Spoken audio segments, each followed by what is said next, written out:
I'll just first say we're extremely excited to be having postseason baseball again here in Charlottesville.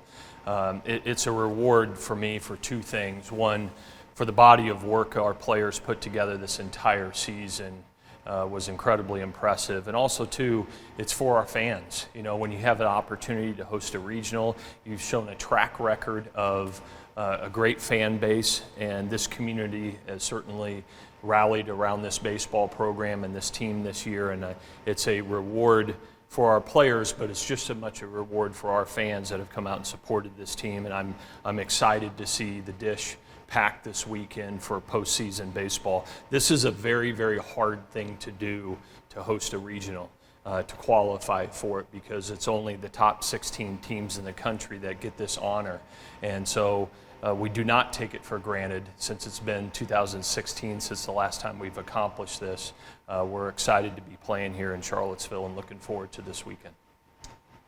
The fair number of guys on your team have played in 2 NCAA tournaments. Another group has played in 1. Yeah. None of them has played an NCAA tournament game here. What do you tell them about playing at home as opposed to playing on the road? Yeah, I mean, the opportunity to play in this ballpark in front of your fans is a little bit different. Certainly there's expectation when you're a national seed and you're hosting, because everybody just believes you should move on. That said, we have the utmost respect for our opponents, and we know how hard it is to win an NCAA regional. And all 4 of the teams that are in this regional have earned the right to be here, whether they're a conference champion like Army, or whether you have a body of work that speaks for itself like Oklahoma, East Carolina, and us as Virginia. So it's going to be exciting, and you know, to be able to play in this stadium. They have not had that opportunity. You know, there was a stretch for a number of years, 2010 through 2014, that every year we were playing the first round in this ballpark.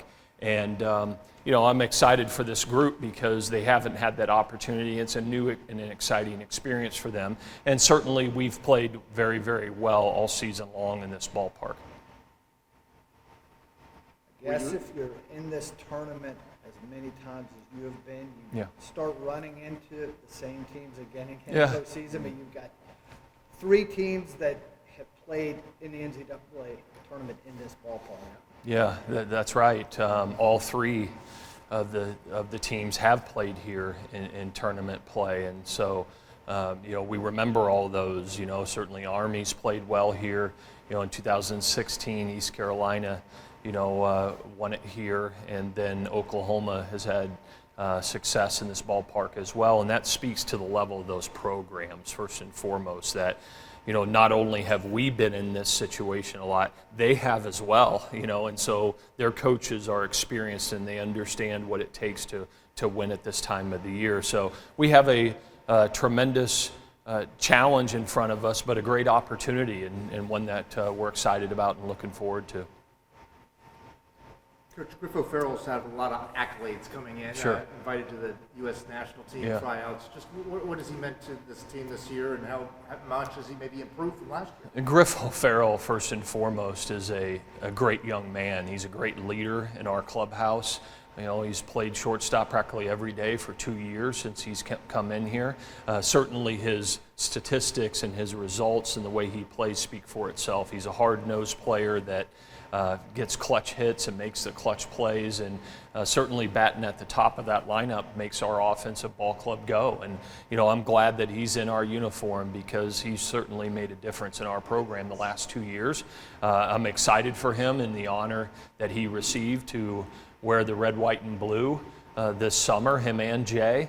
I was fortunate a few years ago to have that opportunity as well, and I tell you, there's nothing like it to put on that uniform that you look down, it says USA on your chest. You just wear it with a lot of pride, and I'm excited for both of those young men that they have that opportunity.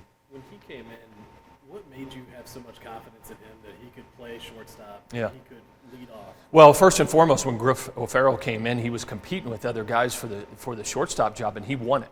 You know, he won it with his consistent play and his determination and his ability. I loved that he was a successful high school football player. Him and Jay Wolfolk always go back and forth about who is the best quarterback in Richmond.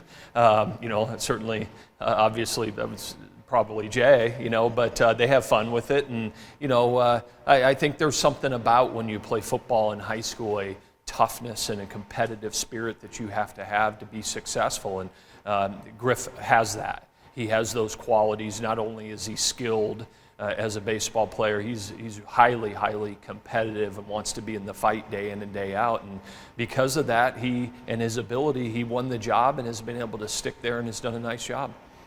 And for him, sophomore, I know baseball is kind of different just Yeah. how quickly guys move through, but for him to be such a leader already on this team, what does that say? Yeah, well, Griff O'Farrell comes from an athletic background in his household where it's always been highly competitive. He understands what it takes to lead others.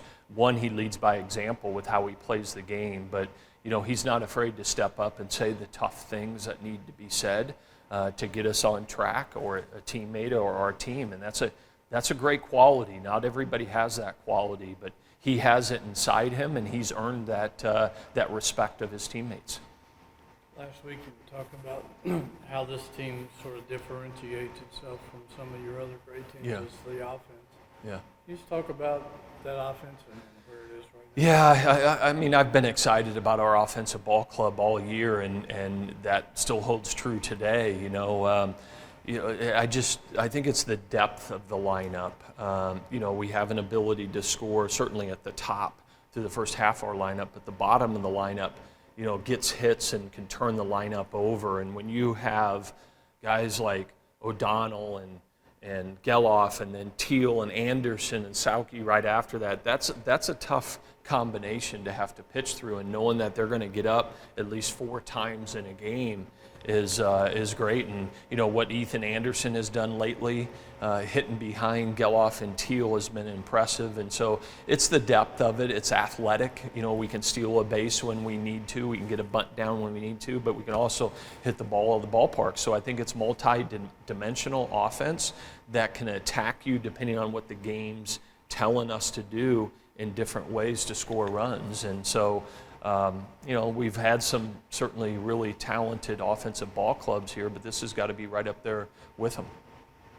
Ethan, there's so much talent in this league that you're not going to get everyone on the All-ACC first team or even second team. Ethan made the third team. Is he talented enough in another year to have been first or second? Yeah, this is a great league, as you all know.